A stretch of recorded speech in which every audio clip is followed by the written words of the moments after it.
ఇలా తనకు జరిగిన దానికి తెలంగాణ ఆత్మగౌరవం దెబ్బతింటుంది, తెలంగాణ మహిళల ఆత్మగౌరవం దెబ్బతింటుంది.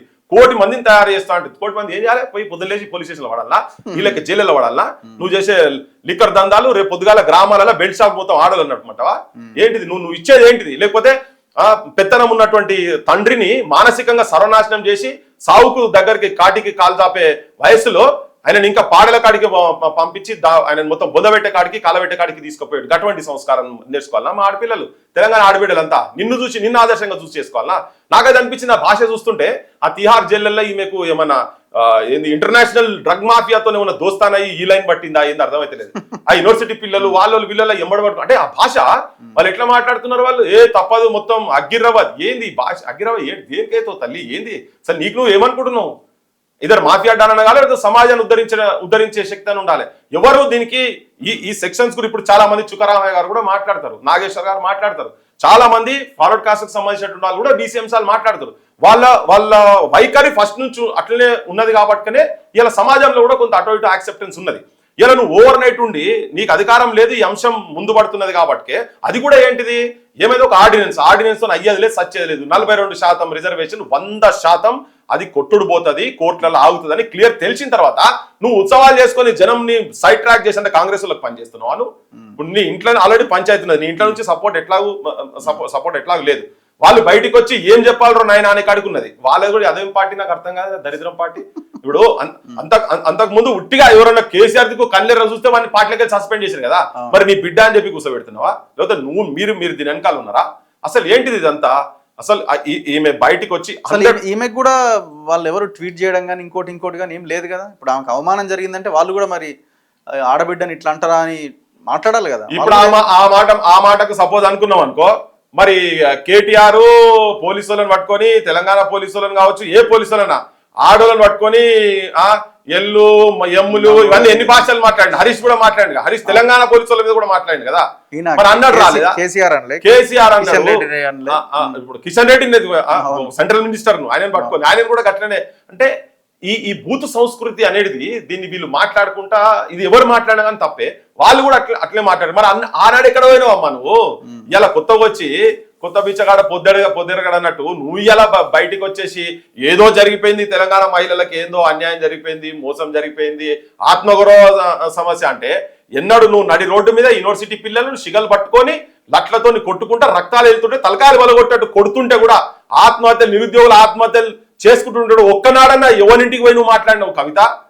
నీ అన్నలు మీరంతా కలిసి చంపిరు కదా, మిమ్మల్ని అసలు హత్యానేరం కింద తీసి లోపల పెట్టాలి. లాస్ట్ కు ప్రవళిక చచ్చిపోయినప్పుడు కూడా ఆమె పరీక్ష రాలేదని చెప్తే హాల్ టికెట్లు తీసి ముంగడ పెట్టేదాకా అంటే చచ్చిపోయింది కాక వాళ్ళని అబద్ధాలు చెప్పి అబద్ధాలు దుష్ప్రచారాలు చేసి అసత్యాలు ప్రచారంలోకి ఉంచి సమాజంలో ఒక కంప్లీట్ గా ఈ అసాంఘిక శక్తుల లెక్క వీళ్ళుండి శవాల దగ్గరికి మనసొట్టలో పోతే కూడా పోనీ అనే దుస్థితి ఉన్నప్పుడు మరి నువ్వు ఎక్కడున్నావు? ఆ రోజు ఎక్కడున్నావు? ఇప్పుడు ఈ విషయంలో కూడా ఇప్పుడు ఆమెకి ఏమి ఇబ్బంది లేదు కదా, వచ్చింది స్టేట్మెంట్ ఇచ్చింది, అవతల పడ్డది. ఇప్పుడు బలైపోయిందంట మధ్యలో పోయి అటాక్ చేసిన వాళ్ళే కదా పక్కా. ఇప్పుడు వాళ్ళు ఎక్కడున్నో తెలియదు, అసలు వాళ్ళు చెప్పుకోలేని పరిస్థితి. అంటే పోయి అటాక్ చేసి మమ్మల్ని కొట్టిరంట చెప్పుకోలేని పరిస్థితి. 2 రకాల టాకిన పడుతుంది.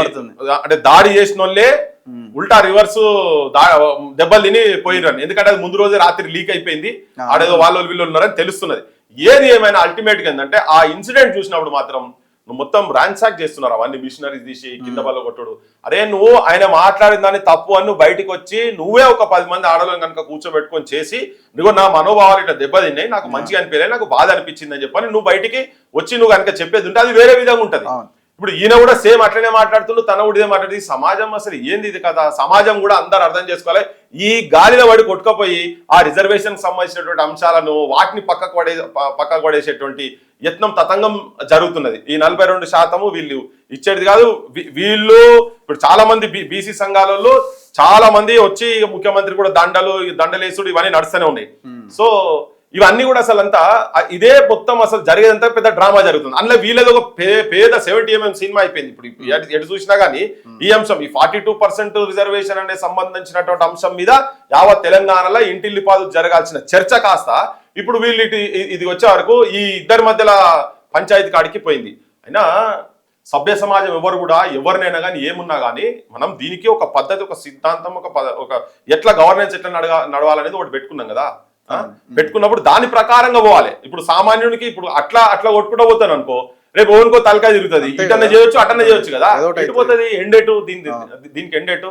అందుకని ఏ స్టేజ్ ఉన్నా ఏమున్నా మీకు నిజంగా ఏమాత్రం మానవత్వం ఉన్నా, మీరు నిజంగా ప్రజాప్రతినిధులుగా అనబడాలని అనుకున్నా, నిజంగా ప్రజల పక్షాన కనుక మీరు ఉన్నారు అని కనుక జనానికి మెసేజ్ ఇయ్యదలుచుకుంటే మీరు ఏదున్నా కానీ మాట రూపకంగా రానిరు. ఏదో ఆవేశంలో ఎక్కడైనా జరుగుతూ వేరు, కానీ నువ్వు ఆర్గనైజ్డ్ గా నువ్వు క్రైమ్ చేసేందుకే నువ్వు తీసుకొచ్చి పెట్టి మళ్ళా ఏదో జరిగిపోయింది అనేది కూడా కాకుండా మళ్ళా చేస్తాం ముచ్చటే లేదు ఇట్లా ఇదే ఎక్కడ కథ, నాకు ఇదేం అర్థమైతే లేదు. మళ్ళీ ప్రజాస్వామ్యం చెప్పుకుంటా, ఇది ఎక్కడ ప్రజాస్వామ్యం, ఈ నిర్వచనం ఎక్కడ నిర్వచనం, ఏం చదువులేదు మీరు అసలు.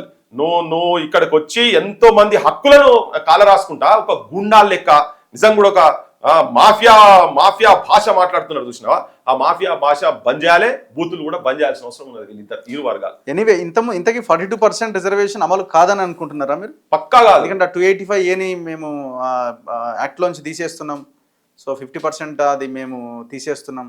సుప్రీంకోర్టు కూడా ఎందుకంటే మాకు ఎంపెరికల్ డేటా ఉంది, కులగణన సర్వే ఉంది, డెడికేటెడ్ కమిషన్ వేసినాం, ఇవన్నీ చెప్తున్నారు కదా. ఏది చేసినా 9th షెడ్యూల్ లేని కాదని నేను కాదు, సుప్రీంకోర్టు జడ్జిలు చెప్తున్నారు. ఓకే, వాళ్ళు అన్ని అనాలిసిస్ చేసే చెప్తున్నారు, నేను కూడా చూసిన. ఈవెన్ ఈశ్వరయ్య సార్ లాంటి వాళ్ళు కూడా చెప్తున్నారు ఇది నిలిచేది కాదు, ఇది ఉండేది కాదు అని.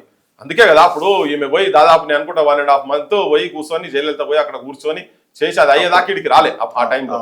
ఇప్పుడు ఈయన కూడా ఇప్పుడు ఈ నెల తర్వాత ఇప్పటికి లాస్ట్ మినిట్ లో ఆర్డినెన్స్ తీసుకొచ్చి పెట్టి వీళ్ళు ఎంత తమాషా కదా, ఎంత తమాషా. ఇదేంటంటే మేము అంతా చేస్తున్నాం కానీ కోర్టులు ఆపినాయి అనేది కోర్టులను అడ్డం పెట్టి మళ్ళీ దీన్ని ఇట్లనే తీసుకుపోయేటువంటి ప్రయత్నం. మనం ఏం చేస్తాం, వేరే వాళ్ళు కోర్టుకు వెళ్ళారు, కేసు వేసారు, మనం ఏం చేస్తామని అంటారు. ఇప్పుడు మేము కోర్టు వేయకుండా ఆపుతాం, నువ్వు ఎవరు ఆపుతాను, ఎవరికైనా 4 కోట్ల మందిలో ఎవరైనా వేయచ్చు, ఇక్కడ కాకపోతే బయట స్టేట్ కూడా తీసుకొచ్చి వేయచ్చు, ఎవరైనా వేయచ్చు కదా. అందుకని ఏంటంటే ఇది వాళ్ళు కావాలని చేస్తున్నటువంటి పని. నిజంగా కనుకుండేది అంటే పోయి ఢిల్లీలో ఎవరో పెట్టిన మీటింగ్ లో పోయి ముఖ్యమంత్రి మాట్లాడొచ్చిండు, నీ ఎమ్మెల్యేలు నీ మంత్రులందరూ తీసుకుపోయాడు, కూర్చో 1 వారం రోజులు కూర్చో నువ్వు ఆడ దేశమంతా లొల్లి పెట్టు, నీ ఎంపీలు మొత్తం, నీ కాంగ్రెస్ పార్టీకి ఉన్నటువంటి ఎంపీలను మొత్తం తీసుకొచ్చి అక్కడ నిరాహారదీక్ష పెట్టుండ్రి, 1 వారం రోజులు నిరాహారదీక్ష పెట్టుండ్రాడా. నువ్వు అంటున్నావు కదా మోడీ, మరి నువ్వు చేస్తున్నావు కదా, మేము ఆల్రెడీ ఎంపెరికల్ డేటా మొత్తం తీసుకొచ్చినాం, ఆ డేటా ప్రకారం మేము ఇది ఇస్తాం, నువ్వు ఇమీడియట్ గా 9th షెడ్యూల్ లో పెట్టు, 2 పాస్ చేయించి రాష్ట్రపతికి పంపని చెప్పి కూర్చోవాలి కదా. ఆ స్ట్రగుల్ ఎక్కడ కనబడతలేదు, అన్న నిజాయితీ కనబడతలేదు. ఎందుకంటే ఇప్పుడు ఇక్కడ కులగణన జరిగేది కూడా చాలా ఒత్తిడిలో చేసిండు ముఖ్యమంత్రి రేవంత్ రెడ్డి. ఆయన ఏదో తనకు తాను ఇంట్రెస్ట్ గా తన గుండెలో ఉన్న తీసి బయట పెట్టింది కాదు, అది చాలా ఒత్తిడితోని చాలా ఫోర్స్ తోని ఈ ఒత్తిడి రాహుల్ గాంధీ దాకా పోయి ఎంతో మంది ఇంటెలెక్చువల్స్ అందులో కంచాలే సార్ అయితే చాలా ప్రధానంగా ఉన్నాడు దాంట్లో. అని డైరెక్ట్ రాహుల్ గాంధీ చెప్పి మీరు చేయకుండా పోతే మాత్రం మీరు చాలా బద్నాం అవుతారు, నేషనల్ లెవెల్లో నువ్వు బద్నాం అవుతావు అని చెప్పని బాగా ఒత్తిడి చేస్తే మెసేజ్లు పంపించి ఇక్కడ నుంచి అటు నుంచి ఇవన్నీ జరిగిన తర్వాత అప్పుడు ఆయన బెండ్ అయ్యి ఇదంతా జరిగింది. ఇదంతా ఇది వచ్చిన తర్వాత కూడా ఇన్ని రోజులు కూడా వెయిట్ చేయాల్సిన అవసరం లేదు కదా, ఢిల్లీ మీద ప్రెజర్ చేయాలి కదా. సో పక్కా నేను అనుకుంటున్నా ఇది జస్ట్ ఇది ఉట్టి గారడి గడబడి చేసి నాశనం పట్టించేటువంటి ప్రయత్నం జరుగుతున్నది. ఇది వాళ్ళు చేస్తున్నది తప్పు. ఇది కాంగ్రెస్ కు తర్వాత చాలా బూమరాంగ్ అవుతుంది. ఏ బీసీలతో వాళ్ళు సన్మానం చేయించుకుంటున్నారు, వీళ్ళు ఎందుకు పోయి సన్మానం చేస్తున్నారో నాకు కూడా అర్థమైతలేదు. కానీ రేపు పొద్దుగాల అది రివర్స్ అయ్యి జనం లోపల కూడా పోతుంది. ఈయనే ఉట్టి ఇది చేసినంత కుట్ర, ఇది మాయ చేసి మత్పరిచ్చి గాలి మాటలు చెప్తున్నాడు మాత్రం. Anyway thank you very much Prithviraj గారు. సో ఇది ఖచ్చితంగా లీడర్ల భాషలు మారాలి, ఈ దాడుల సంస్కృతి కూడా ఆపాలి. ఒక రకంగా ఈ మరక మంచిదే, ఎందుకంటే భవిష్యత్తులో తెలుస్తుంది ఆ అటాక్ చేయడానికి పోయినాడు కూడా ఒకసారి ఆ పోయిన వాళ్ళ పరిస్థితి ఎందుకు కూడా మీరు తెలుసుకునే ప్రయత్నం చేయాలి, ఎంత భయంకరంగా ఉంటుంది సిచ్యువేషన్ అన్నది. సో ఎవ్వరూ ఇలాంటి దాడులకు పాల్పడ్డా ఖచ్చితంగా ఖండించాల్సిందే. ఎటువైపు నుంచి దాడి జరిగినా లీడర్లు కూడా చాలా జాగ్రత్తగా మాట్లాడాల్సిన అవసరం కూడా ఉన్నది. చూస్తూనే ఉండండి మన తొలి వెలుగు.